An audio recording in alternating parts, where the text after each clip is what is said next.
Hi everyone, it is Tara from Dauphin Public Library, part of the Parkland Regional Library System, and I am here today to show you a floating chalk art project.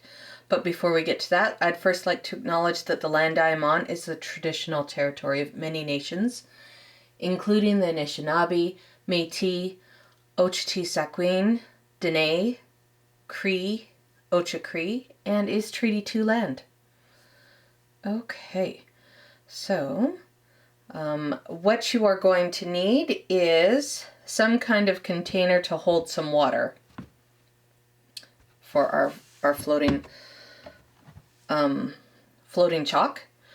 Gonna need some water. Going to need chalk. Now if you have artists pastel chalks, those would work amazing. I think the color might be a little more intense, but I'm all about the sidewalk chalk. I know that's easily available for everybody, so that's what I have in my house. That's what we're going to use. And then you also need something to scrape the chalk into a fine powder. So I am using a butter knife, and we don't want flakes. We really want like chalk dust is basically what we want to create. But use whatever you have in your house that is safe for you to use, and we will get to it.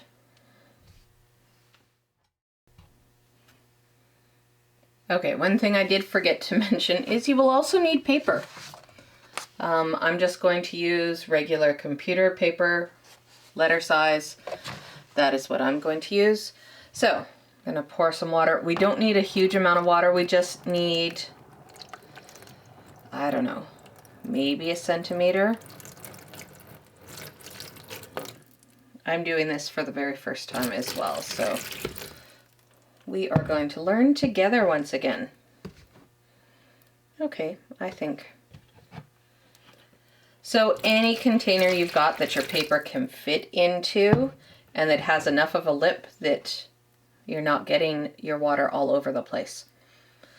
Okay, so I think I will start with some blue because blue is probably my favorite color.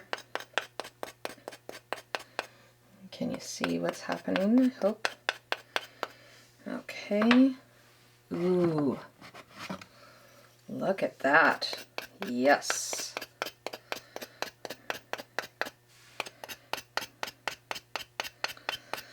Okay, so what you want is the dust staying hopefully on top of the water for the most part.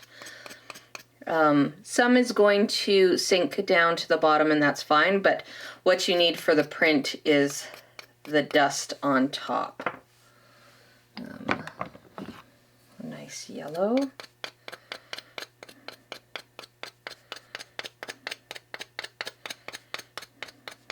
So you just keep doing this with whatever colors you've got and that you want in your print until you've covered the surface with enough that it makes you happy. So when I first started this, my water was still swirling from just having poured it in. Now that it's settled down and isn't moving as much, not as much of it is going to the bottom, so you might want to let it settle. Let the water stop moving after you've poured the water in and got it set up. Ooh, bright orange. Yeah.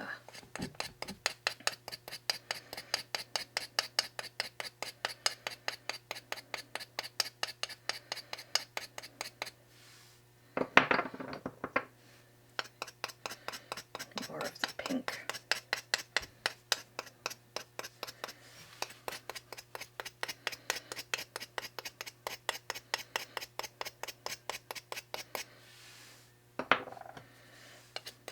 My yellow seems to keep sinking, so let's throw some more in there.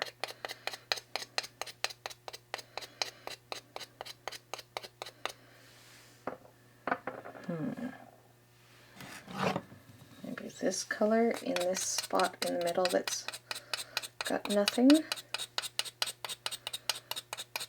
Kind of a coral color. I like it.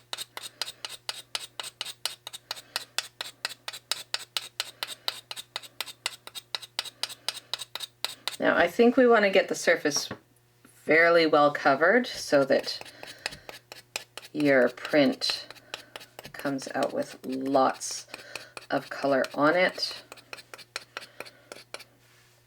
You don't want to leave a lot of blank spaces.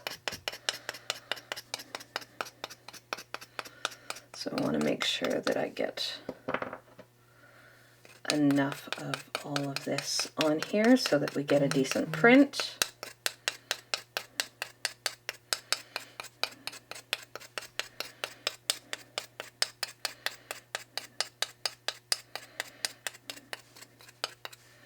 So I think this is like a perfect rainy day when you can't go and use your chalks outside. You can play with your chalks inside and make beautiful art.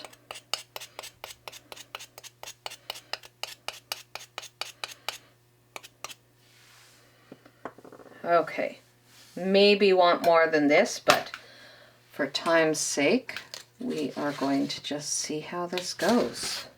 Okay, so I've got my one sheet. I'm going to place it down on the water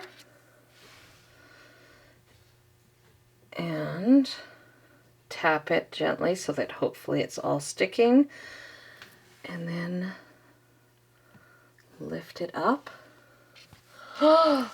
Okay, that is cool.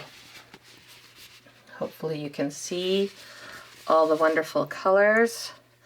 So the big trick is having a place where you can lay this flat so it can dry. So look at that though. Okay, I like this. So for me, I'm gonna just lay it. I just turned around and found that the lid of the container that I'm using is going to be my flat spot to put it. So there is my art, and it will hopefully dry nicely. Okay. I would love to see what you create with your artwork, with your floating chalk art. So share the pics, either email them to me or attach them to the video down below. I can't wait to see what you create. Thanks for tuning in, and we will see you on the next video. Bye for now.